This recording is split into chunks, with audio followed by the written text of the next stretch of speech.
अस्सलाम वालेकुम व्यूवर्स, मैं हूँ शेफ़ अनीला जावेद और आज मैं आपको ले चलूँगी एक मीठी कहानी में। एक ऐसे केक की कहानी जिसका नाम ही खुशबू है। Traditional vanilla cake. क्या आपको पता है कि पहले केक असल में ब्रेड ही होता था और केक बनाना भी एक खमीर यानी ईस्ट से शुरू होने वाली कहानी है। तो चलिए आज हम समझते हैं कि कैसे यूरोप से चली ये मिठास हमारे घर तक आई, एक सिंपल रेसिपी के रूप में। और हाँ, अगर आपको भी केक की रेसिपी पसंद आए तो लाइक करें, सब्सक्राइब करें ताकि नेक्स्ट हम आपके लिए और भी केक की रेसिपी लाएंगे तो आपसे मिस ना हो। और आप लोगों से एक छोटी सी बात है, पूरी वीडियो देखिए तभी आपको रेसिपी का असल मज़ा और सीक्रेट टिप्स समझ आएंगे। सिर्फ फॉरवर्ड करने से कुछ नहीं समझ आएगा।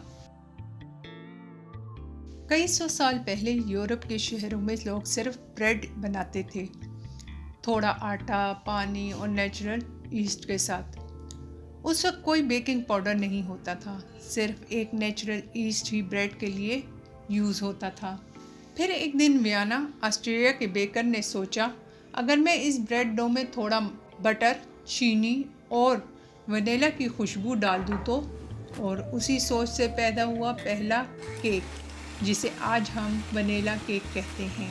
1840s के दौर में जब ब्रूअर्स बियर बनाने वाले और बेकर्स एक ही ईस्ट शेयर करते थे, तभी एक आदमी एडोल्फ मॉन्टनर ने ईस्ट को इंडस्ट्रियल तरीके से बनाने का नया सिस्टम डेवलप किया, जिसे कहा गया वियना प्रोसेस। यही वो लम्हा था जब बेकिंग और बियरिंग अलग हुए और हमारे मॉडर्न केक्स का सफ़र शुरू हुआ। आइए सबसे पहले एग योक और एग वाइट को अलग कर लें। ये स्टेप इम्पॉर्टेंट है क्योंकि एग वाइट ही केक को लाइट और एयरी टेक्सचर देता है। अभी मैं आसान रेसिपीज़ बता रही हूँ ताकि आप लोग भी कुछ ना कुछ सीखें और हर रेसिपी की हिस्ट्री का नॉलेज ज़रूर रखें।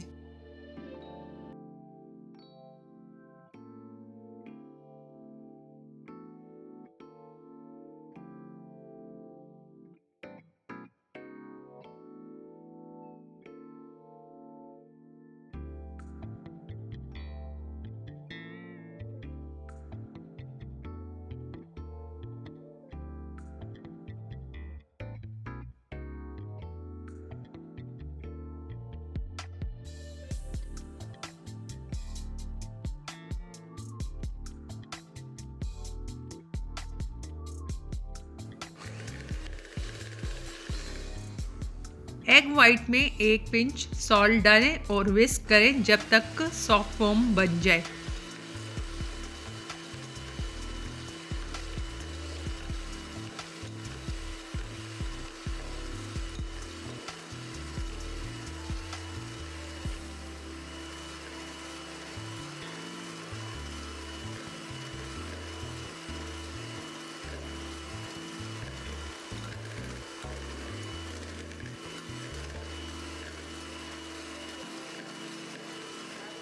अब थोड़ी थोड़ी शुगर डालकर विस्क करते रहें जब तक स्टिफ पीक्स मरीन बन जाए।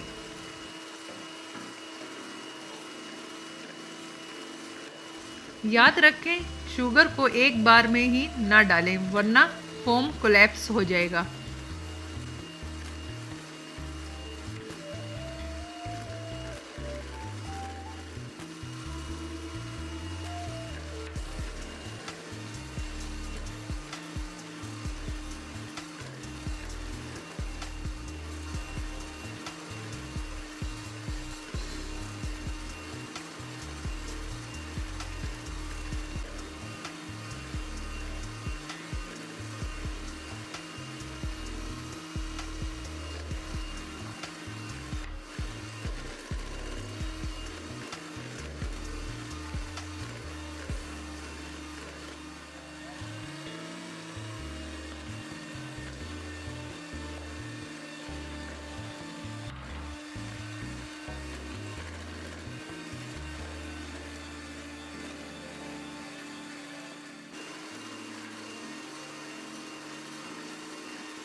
अब इसमें लेमन जूस और वनीला एसेंस डालें। लेमन जूस एग वाइट को स्टेबल करता है और वनीला एसेंस केक को बेकरी स्टाइल अरोमा देता है।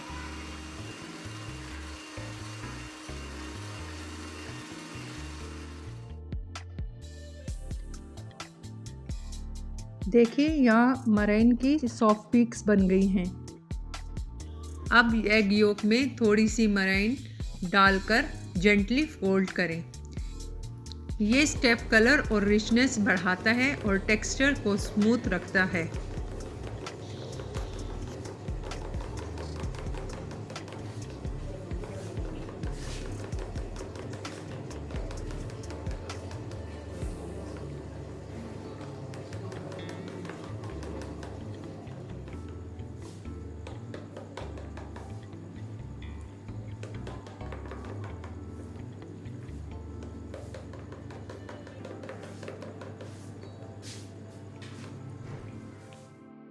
अब एग योक के मिक्सचर को मरीन में डालें और हल्के हाथ से फोल्ड करें।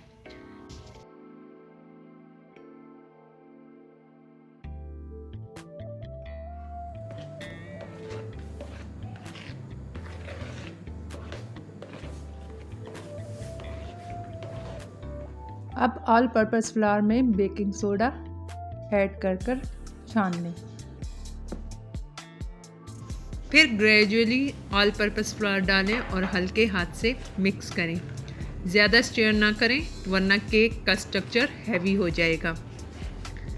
बैटर थिक लेकिन फ्लोई होना चाहिए, ना ज़्यादा पतला और ना ज़्यादा टाइट। यही बैलेंस आपको परफेक्ट स्पंज देगा।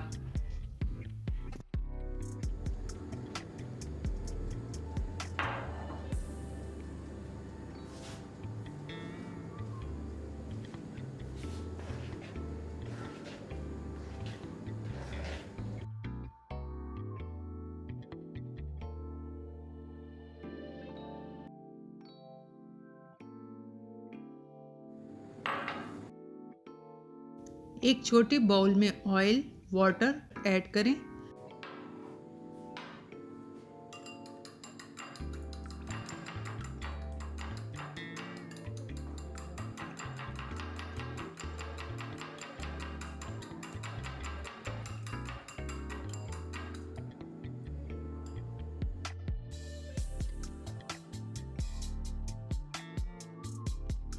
फिर इसमें ईस्ट डाल दें।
अब केक के बैटर को चेक करने के लिए 8 बनाएं, यानी 8 बनाएं तो आप देखेंगे अगर परफेक्ट बन रहा है तो केक का बैटर तैयार है।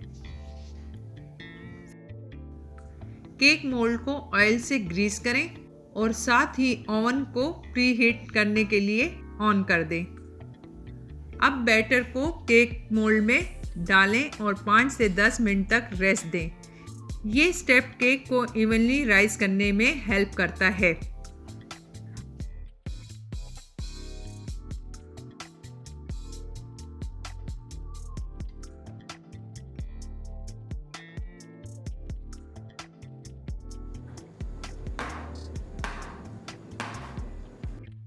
अब केक के बैटर को 30 मिनट के लिए 175 डिग्री पर ओवन में रख दें। 30 मिनट के बाद आप केक को चेक करें। केक को चेक करने के लिए इसमें टूथपिक इंसर्ट करें। अगर साफ निकल आए तो केक रेडी है। केक को ओवन से निकाल कर थोड़ा ठंडा होने दें, फिर कूलिंग रैक पर रख दें ताकि इवनली कूल हो जाए। जब केक कूल हो जाए तो 2 पार्ट्स में कट करें।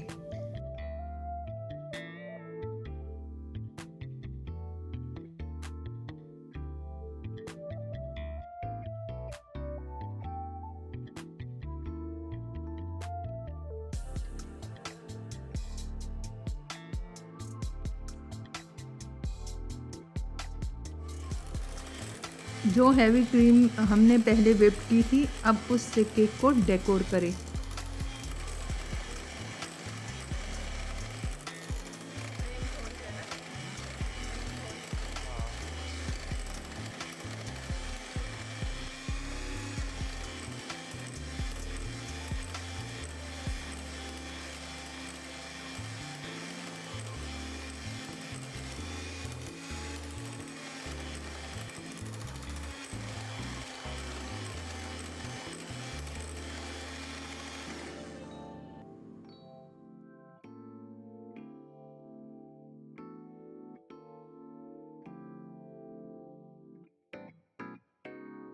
मिल्क से दोनों लेयर को सोक करें।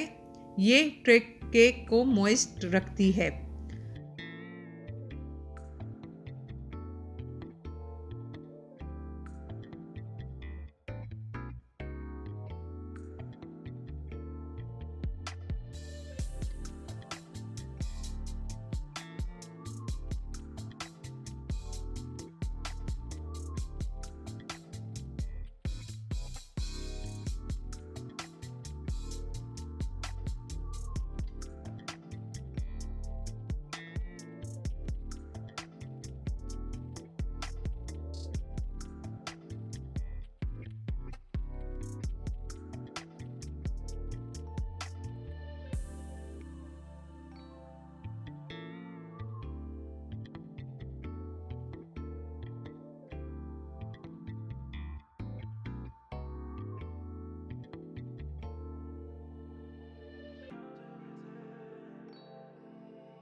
और डेकोरेट करें चॉकलेट सिरप और आलमंड और जेली से।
केक बनाना सिर्फ एक रेसिपी नहीं, एक साइंस और आर्ट्स का मिक्स है।